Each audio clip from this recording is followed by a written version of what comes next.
Not one to approach criticism towards content creators in a manner that's this harsh and insulting, but Ryan Kinel's subhuman attitudes, behaviors, and approaches towards media criticism brings me to the conclusion that I don't need to play nice with this guy.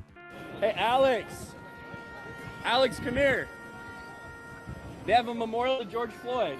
Oh my gosh! George Floyd Memorial Live! Wait, Look at that. A few moments later.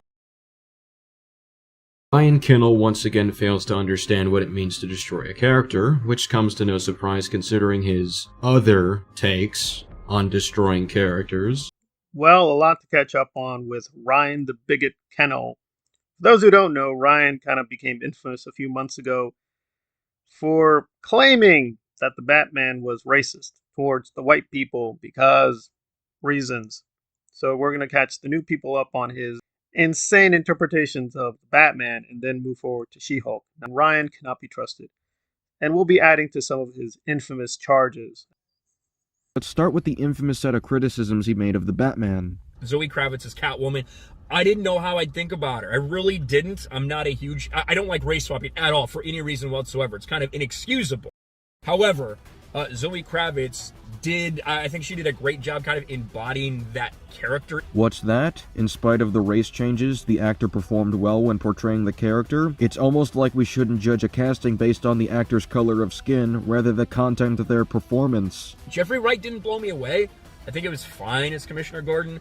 Again, don't fucking race swap characters. But I didn't see anything special about him. He's a great actor. Yes, he is a great actor. So what's the problem with the race change? Who gives a sewer rat's ass about the color of his skin if he's performing the character well? And if you're going to say that the problem is that his performance didn't blow you away, you're forgetting that one's ability to perform has nothing to do with race. A couple other complaints that I have, and they have to do a little bit with identity politics. Oh, I'm sure they will. Let's hear it. There was one line that was in this movie that really threw me out of it.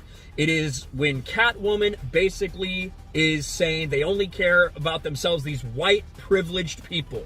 You didn't need to use the word white. You could have just said privilege, and that would have basically done the job. But they said white privileged people. Because she's referring to white privileged people? It was very distinct, very much stood out. It bothered me, and it took me out of it. It's not something that needed to be done, but they threw it in there. I think it was way too on the nose. Didn't like it.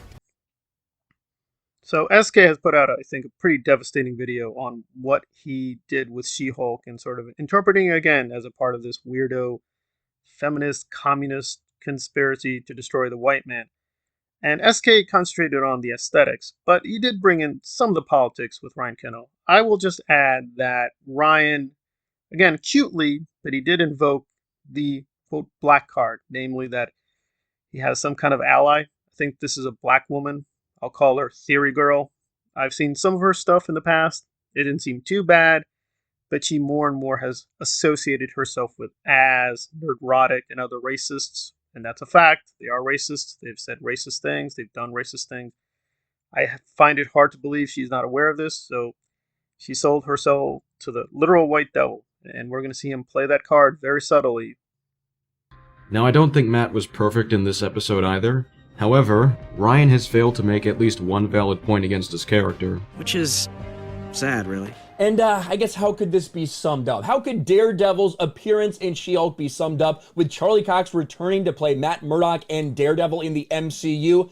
Well, Jayne Theory put it pretty bluntly. She beats him, she saves him, she bangs him. Hashtag She-Hulk, hashtag Daredevil. And there we have Matt Murdock and Jen Walters hooking up. And then, of course, they had to add on the end of this, Daredevil doing the walk of shame. Barefoot. This is apparently because Black Woman agrees with him that Matt Murdock was humiliated, and he was humiliated because he's walking with his bare feet, and bare feet equal walk of shame. Well, I'm trying to be generous here. If Ryan is referring to Game of Thrones, there Cersei was completely naked. I don't think Daredevil is completely naked, even in this photo, so I have no idea what he's talking about. So it appears that Theory Girl, like Ryan, has decided to go full racist for the money and the clicks. So be it. But do they at least have valid criticism of Daredevil? Well, not so far. I guess it's just him being barefoot is enough to humiliate the white man, we're going to need a little bit more. And here it gets into some interesting areas of disagreement where I do think SK put out a pretty good video, but may have gone a little overboard. And she's about to throw a car at him. She's about to try to kill him for the second time in this fight. Just kill somebody. Legit, like, what do you think is going to happen if you hit this person with a car? Yeah, it's almost like She-Hulk doesn't have a strict rule against killing enemies, which is actually pretty standard for most of the Avengers. Now, a good point Ryan could have brought up is how this has implications on how Jen views killing when it comes to crime fighting. The act of throwing the car, alongside what she does in the hallway fight, are two major indicators to Matt that Jen is willing to kill her enemies when she doesn't have to, which Matt would immediately push back on, considering how strict he is with his no-kill rule in his own show. You run around this city like it's your damn shooting gallery. Really, you never think for 1 second, Shit, I just killed a human being. really, you never think for 1 second, Shit, I just killed a human being. a human. Well, I think we can agree Ryan Kinel is, for the most part, pretty ignorant and bigoted. He is strong in some areas. He has read apparently a lot of Star Wars novels. He's into that stuff. I've read a few Star Wars novels, but I need to read much more. So he is hardcore Star Wars kind of fan. When it comes to Daredevil, I'm not sure what we're talking about. It seems they're both referencing the Netflix show. Now, I've heard good things about the Netflix show. It has a creative team that worked on Buffy and Angel. I like those shows, so I want to get to it. I have heard some of the seasons were better or worse, but I've heard it was very solid. But my knowledge of Daredevil is primarily from the comics, as well as the other adaptations. Done stuff with the Hulk in a TV movie back in the day. He's also been in the Spider-Man cartoon. So that's the Daredevil I know from the comics and some of the cartoons, some of the other adaptations, but not primarily the Netflix show. And I do think it's convincing he brought in the Punisher. However, I would question his interpretation that Matt Murdock is strict about the no-kill rule. As far as I know, canonically in the main canon, as well as the alternate canon, he is willing in extreme circumstances to break that rule. Also, the implication that he's lecturing the Punisher, sometimes he does, but he has worked with some pretty questionable characters like Wolverine, who also kill people with impunity, especially their enemies. I think the video is mostly good.